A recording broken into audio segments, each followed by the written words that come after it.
Shalom, bertemu lagi dengan saya di video channel Perjalanan Hidup. Saudaraku terkasih di dalam nama Tuhan Yesus Kristus, kita tahu bahwa dunia ini atau orang-orang dunia ini itu sangatlah tidak adil. Orang-orang dunia selalu memandang penampilan, harta, jabatan, kekuasaan. Orang-orang kaya selalu dihormati, para penguasa selalu dipuji-puji.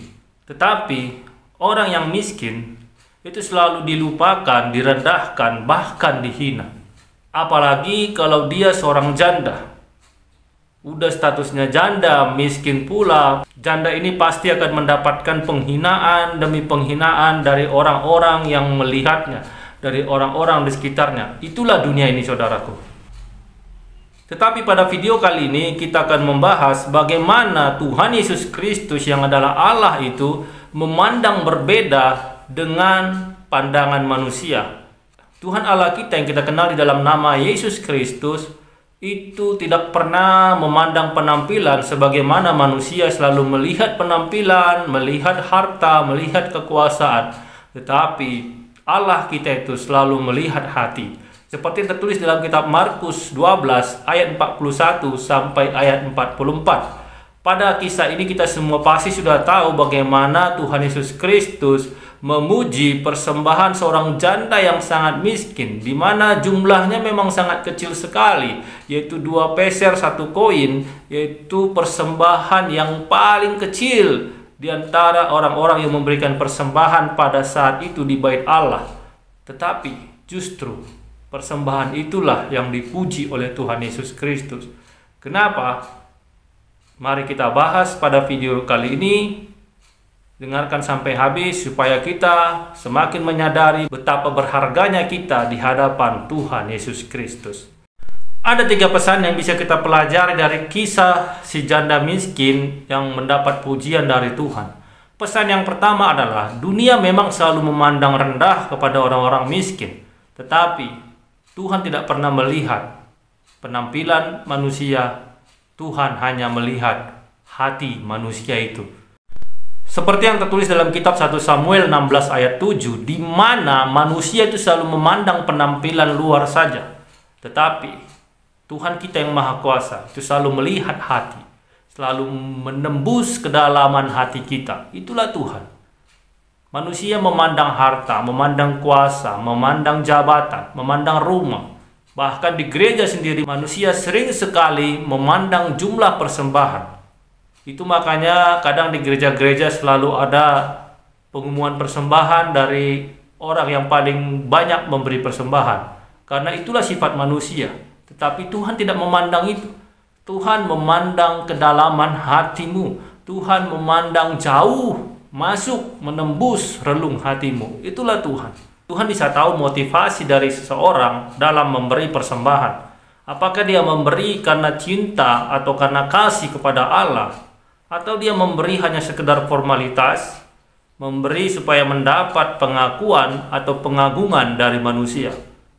Ingatlah saudara, kita bisa menipu mata manusia, tetapi kita tidak bisa menipu penglihatan Tuhan. Bisa saja kita memandang rendah kepada orang lain, tetapi Tuhan memandang dia sangat mulia jika dia melakukan dengan hati yang tulus, ikhlas, yang keluar dari dalam hati yang penuh cinta kasih. Seperti yang tertulis dalam kitab Markus 12 ayat 43, Tuhan mengatakan, sesungguhnya pemberian janda miskin ini lebih banyak daripada pemberian semua orang yang ada di situ. Kenapa Tuhan Yesus Kristus berkata seperti itu? Karena orang-orang kaya itu memberi dari kelimpahan mereka, memberikan dari sisa-sisa harta mereka, bukan karena cinta atau ketulusan. Berbeda dengan sang janda miskin tersebut. Si janda miskin tersebut memberi dengan pengorbanan dan ketulusan. Dia memberikan seluruh hidupnya. Ya, karena uang 2 peser itu adalah satu-satunya harta yang dia miliki pada saat itu. Karena persembahan yang bernilai di mata Tuhan Yesus Kristus bukanlah besar kecilnya angka atau jumlah uang yang diberikan pada persembahan tersebut, tetapi seberapa besar pengorbanan dan cinta kita akan Tuhan. Itulah yang berharga di mata Tuhan. Untuk itu saudaraku, marilah kita merubah cara kita memberi persembahan, cara kita memberi sesuatu kepada sesama kita, terlebih cara kita memberi kepada Tuhan.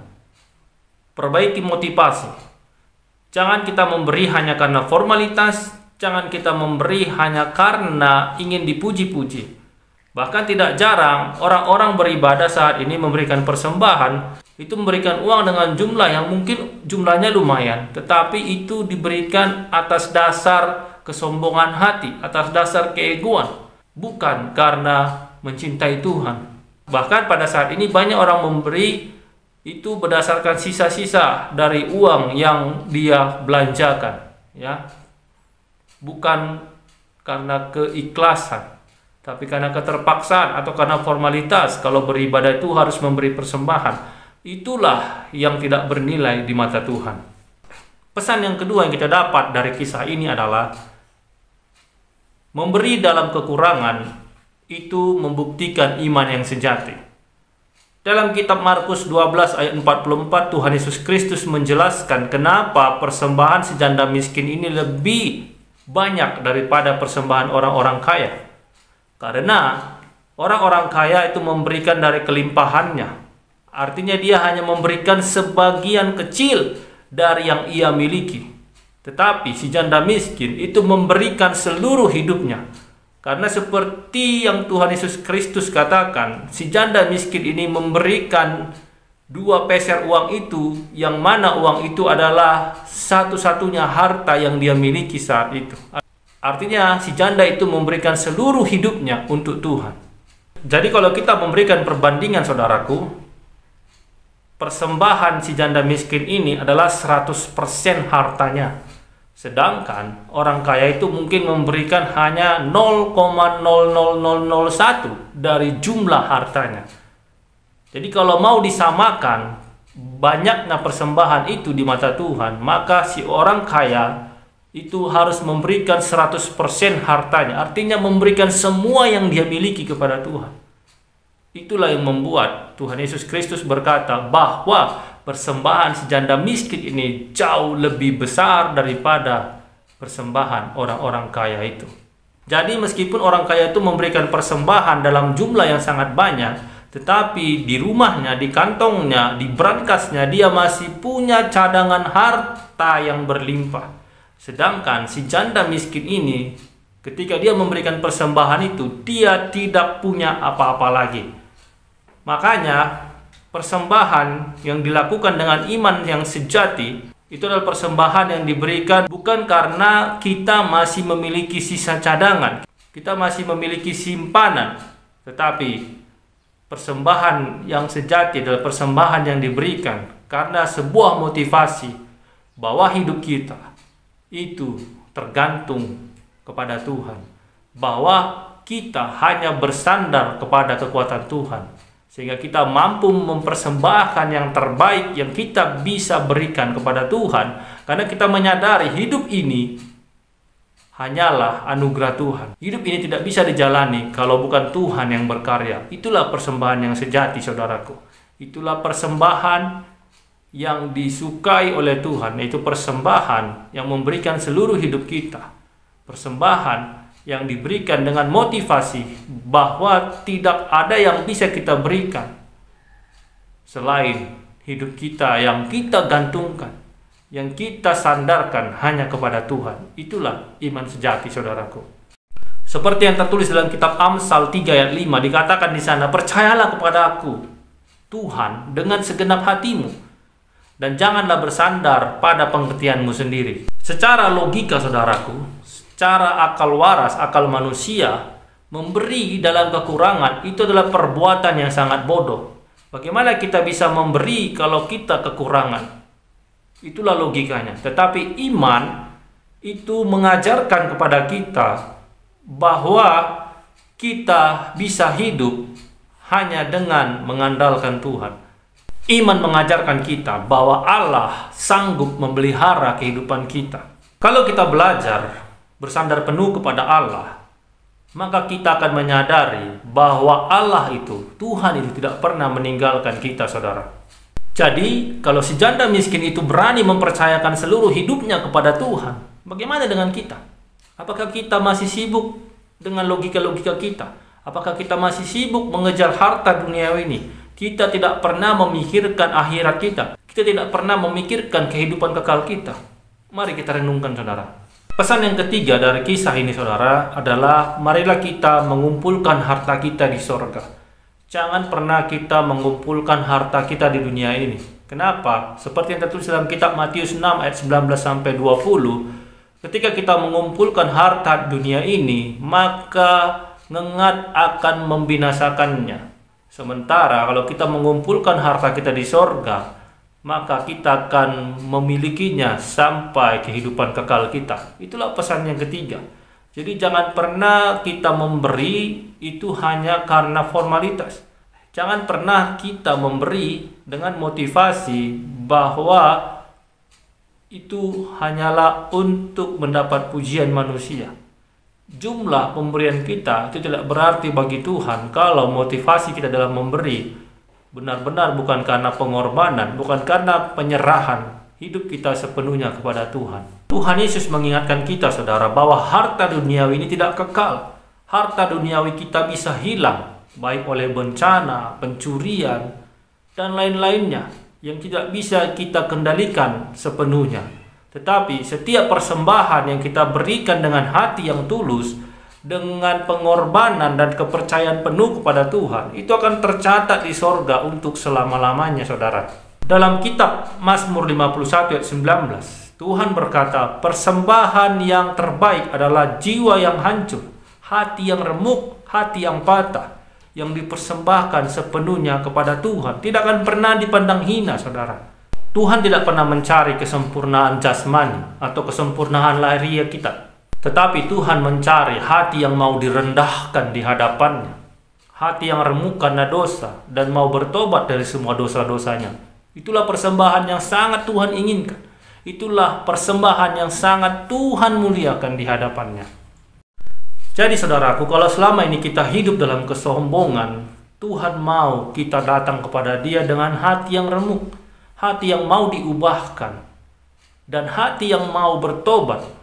Dan percayalah janji Tuhan, ketika kita mau merendahkan diri di hadapan Tuhan, kita mau bertobat di hadapan Tuhan, maka janji-janji Tuhan akan selalu memelihara kehidupan kita. Bukan hanya saja di dunia ini, tetapi dalam kehidupan setelah kita meninggal dunia kelak. Itulah janji Tuhan, saudara, bagi orang-orang yang mau diubahkan hatinya, bagi orang-orang yang mau bertobat dan meninggalkan keegoan serta kesombongannya selama hidupnya. Kita semua tahu dalam kitab Matius 6 ayat 33, tetapi carilah dahulu kerajaan Allah dan kebenarannya, maka semuanya akan ditambahkan kepadamu. Seperti si janda miskin tadi, dia tidak menaruh hidupnya kepada harta, tetapi dia menaruh seluruhnya kepada Tuhan. Dia mempercayakan hidupnya kepada Tuhan. Itulah yang Tuhan mau. Kita harus lebih dahulu mengutamakan Tuhan. Kita harus lebih dahulu mempersembahkan hidup kita kepada Tuhan. Maka semuanya yang kita butuhkan akan Tuhan cukupkan. Jadi mari kita renungkan, saudara. Apakah kita mau menjadi orang yang dihormati oleh dunia ini tetapi dilupakan Tuhan? Atau seperti janda miskin tadi, si janda itu dihina oleh dunia ini tetapi dimuliakan oleh Tuhan. Semua pilihan ada pada diri kita masing-masing, saudara. Jadi kesimpulannya, saudaraku yang terkasih di dalam nama Tuhan Yesus Kristus, dunia ini boleh menghina kita, dunia ini boleh menjelek-jelekkan kita, dunia ini boleh menghancurkan harga diri kita. Tetapi ingat, ketika kita tetap setia kepada Tuhan, ketika kita tidak pernah lari daripada Tuhan dan tetap berpegang teguh kepada firman-firman Tuhan, maka kita akan dimuliakan Tuhan, baik di dunia ini maupun di kehidupan yang akan datang. Jadi jangan pernah sombong, jangan pernah mengandalkan uang kita, jangan pernah menyandarkan hidup kita kepada harta dunia ini, karena itu tidak akan pernah menyelamatkan hidup kita. Dan bagi saudara yang hidupnya miskin, hidupnya susah, hidupnya selalu terhina, jangan pernah putus asa, saudara. Tetaplah percaya kepada Tuhan. Lakukan firman Tuhan dengan sungguh-sungguh. Berikan hidup saudara dengan ketulusan, dengan keikhlasan. Lakukan yang terbaik saudara selama hidup ini. Kita memang makhluk yang lemah, kita memang makhluk yang penuh dosa. Tetapi kalau kita selalu berusaha untuk berbuat baik, kita selalu berusaha untuk mengimani Tuhan, kita selalu berusaha untuk mempercayakan hidup ini kepada Tuhan, percayalah, pertolongan Tuhan tidak akan pernah lari dari kita. Pertolongan Tuhan akan selalu hadir dalam hidup kita. Dunia memang kejam, hidup memang sangat berat, penuh dengan tantangan, penuh dengan persoalan, penuh dengan pergumulan. Tetapi seperti kata Tuhan, marilah datang kepadaku, engkau yang letih lesu dan berbeban berat, maka aku akan memberikan kelegaan kepadamu. Kita pegang janji ini saudara, kita pegang apa yang dikatakan Tuhan Yesus Kristus. Maka percayalah, tidak ada persoalan yang tidak bisa kita lewati, tidak ada masalah yang tidak bisa kita hadapi, tidak ada pergumulan yang tidak bisa kita selesaikan dan menangkan kalau kita hidup di dalam penyerahan penuh kepada Tuhan Yesus Kristus. Mari kita berubah saudara. Jangan pernah pandang hartamu. Mungkin hartamu banyak, tetapi itu tidak pernah menyelamatkan hidupmu. Apalagi kalau hidupmu susah, miskin, terhina. Satu-satunya harapan, satu-satunya sandaran, satu-satunya pegangan hidup kita hanyalah firman Tuhan. Kita tahu Tuhan tidak akan pernah meninggalkan hidup kita. Kita tahu Tuhan selalu ada bersama kita. Kita tahu Tuhan selalu menyertai kita. Itulah kekuatan hidup sejati yang dicari-cari oleh dunia. Dunia tidak bisa membeli kekuatan itu. Tetapi hanya orang-orang percaya yang akan mendapatkan kekuatan itu. Karena kekuatan itu datang daripada Sang Pemberi kehidupan, yaitu Allah kita yang kita kenal di dalam nama Tuhan Yesus Kristus. Demikian video ini saudaraku. Kiranya ketika saudara mendengarkan video ini, saudara dikuatkan. Yang sedang berbeban berat dilepaskan. Yang sedang letih lesu, Tuhan berikan kekuatan. Yang sedang mengalami persoalan, kesedihan, pergumulan, Tuhan beri penghiburan. Terpujilah nama Tuhan. Sampai jumpa di video selanjutnya. Tuhan Yesus Kristus memberkati kita semua. Amin.